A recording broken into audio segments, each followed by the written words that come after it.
अक्सर जब भी कोई यूट्यूबर नई कार खरीदता है, नया स्टूडियो बनाता है या फिर महंगे गैजेट्स इस्तेमाल करता है, तो सबसे पहला सवाल यही आता है कि भाई स्पॉन्सर कितना मिला। और अगर वीडियो में स्पॉन्सर नहीं दिखता तो लोग मान लेते हैं कि इतनी कमाई सिर्फ यूट्यूब एडसेंस से ही हुई है, लेकिन रियलिटी बिल्कुल अलग है। ऐसे कई बड़े क्रिएटर्स हैं जो महीनों तक किसी ब्रांड प्रमोशन के बिना भी लाखों रुपए कमा रहे हैं। अब सवाल उठता है कि अगर स्पॉन्सर नहीं और एड भी नहीं तो आखिर पैसा आता कहाँ से है। मान लीजिए दो यूट्यूब चैनल हैं, दोनों की लगभग 10 लाख सब्सक्राइबर्स हैं, दोनों की वीडियो पर लगभग बराबर व्यूज़ आते हैं, दोनों की ऑडियंस भी लगभग एक जैसी है। पहला क्रिएटर हर वीडियो में स्पॉन्सरशिप करता है, जबकि दूसरा क्रिएटर कई महीनों से किसी ब्रांड का प्रमोशन नहीं कर रहा है। फिर भी महीने के अंत में दूसरे क्रिएटर की इनकम पहले क्रिएटर से ज़्यादा होती है। पहली नज़र में यह इम्पॉसिबल लगता है, लेकिन ऑनलाइन क्रिएटर इकोनॉमी में यही सबसे बड़ा सीक्रेट है। क्योंकि यूट्यूब पर पैसा सिर्फ गूगल एडसेंस से नहीं आता, बल्कि असली इनकम उसके बाहर मौजूद कई अलग अलग सोर्सेस से आती है।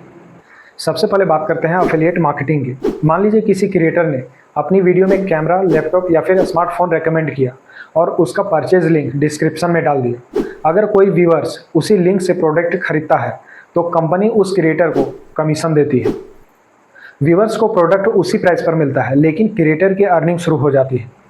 यानी एक बार बनाया गया कंटेंट लंबे समय तक पैसिव इनकम जनरेट करता रहता है। इसके बाद आता है डिजिटल प्रोडक्ट्स का मॉडल। आज बहुत से क्रिएटर्स अपने courses, e books, templates, presets, paid notes और ऑनलाइन वर्कशॉप्स बेचते हैं। यहाँ किसी ब्रांड की ज़रूरत नहीं होती, क्योंकि व्यूअर सीधे क्रिएटर से प्रोडक्ट खरीदते हैं। इसका सबसे बड़ा फ़ायदा यह होता है कि प्रॉफिट का बड़ा हिस्सा क्रिएटर के ही पास जाता है। कई बार सिर्फ एक सक्सेसफुल कोर्स या डिजिटल प्रोडक्ट की मंथली सेल्स पूरे महीने की एड रेवेन्यू से काफ़ी ज़्यादा होती है। इसलिए बहुत से बड़े क्रिएटर्स धीरे धीरे एड्स पर डिपेंड रहना ही छोड़ देते हैं। अब बात करते हैं मेंबरशिप और कम्युनिटी सपोर्ट की। हर व्यूअर सिर्फ फ्री कंटेंट नहीं देखना चाहता, बल्कि कुछ लोग अपने फेवरेट क्रिएटर को फाइनेंशियल सपोर्ट भी करना चाहते हैं। यही कारण है कि यूट्यूब मेंबरशिप और दूसरे सब्सक्रिप्शन मॉडल्स इतने पॉपुलर हैं।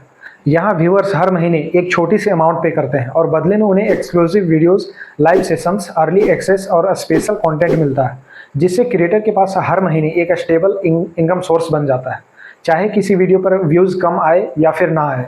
लेकिन सबसे बड़ा गेम तब शुरू होता है जब कोई क्रिएटर अपना खुद का बिजनेस खड़ा करता है।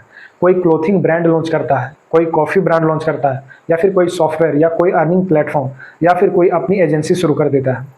अब सोचिए, अगर किसी क्रिएटर के लाखों लॉयल फॉलोअर्स हैं तो उसे अपने प्रोडक्ट की मार्केटिंग के लिए अलग से एडवर्टीजमेंट खरीदने की ज़रूरत नहीं पड़ती। उसकी अपनी वीडियोज़ ही उसकी मार्केटिंग बन जाती है। ऑडियंस पहले से उस क्रिएटर पर ट्रस्ट करती है, इसलिए प्रोडक्ट की सेल्स भी काफ़ी तेज़ी से बढ़ती है।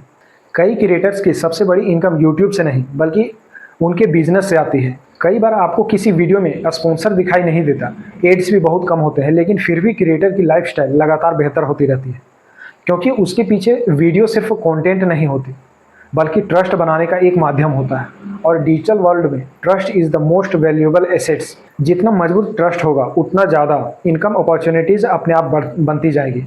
इसलिए अगली बार जब किसी क्रिएटर की सक्सेस देखकर लगे कि यह सब सिर्फ स्पॉन्सरशिप या फिर एड्स की वजह से है, तो याद रखिए कि पिक्चर्स उससे कहीं ज़्यादा बड़ी है। कई बार असली रेवेन्यू उन सोर्सेज से आता है जिनके बारे में व्यूअर्स को पता भी नहीं होता। यूट्यूब पर सबसे ज़्यादा कमाने वाला क्रिएटर हमेशा वह नहीं होता जिसके वीडियोस पर सबसे ज़्यादा एड्स चलते हैं, बल्कि वह होता है जिसने अपने ऑडियंस के ट्रस्ट को एक कंप्लीट बिजनेस इकोसिस्टम में बदल दिया है। तो अगली बार जब आप किसी क्रिएटर की वीडियो देखें और उनमें से कोई स्पॉन्सर दिखाई ना दे या फिर ज़्यादा एड ना दिखे, तो सिर्फ उसी आधार पर उनकी इनकम का अंदाज़ा मत लगाइए, क्योंकि आज के समय में यूट्यूब सिर्फ एक वीडियो प्लेटफॉर्म नहीं, बल्कि एक बिजनेस प्लेटफॉर्म बन चुका है। यहाँ असली कमाई सिर्फ व्यूज से नहीं, बल्कि ट्रस्ट, ऑडियंस और स्मार्ट स्ट्रैटेजी से होती है। जिसने अपनी ऑडियंस का भरोसा जीत लिया, उसके लिए इनकम के नए रास्ते अपने आप खुलते चले जाते हैं। शायद यही वजह है कि कई बार सबसे बड़ी अर्निंग वहाँ से आती है जहाँ व्यूअर्स की नज़र कभी जाती ही नहीं। और यही बात एक यूट्यूबर और एक क्रिएटर एंटरप्रेन्योर के बीच सबसे बड़ा फ़र्क पैदा करती है। दोस्तों, आपको ये वीडियो कैसा लगा कमेंट में ज़रूर बताएं, और ऐसे ही वीडियोज़ के लिए चैनल को सब्सक्राइब जरूर करें। धन्यवाद।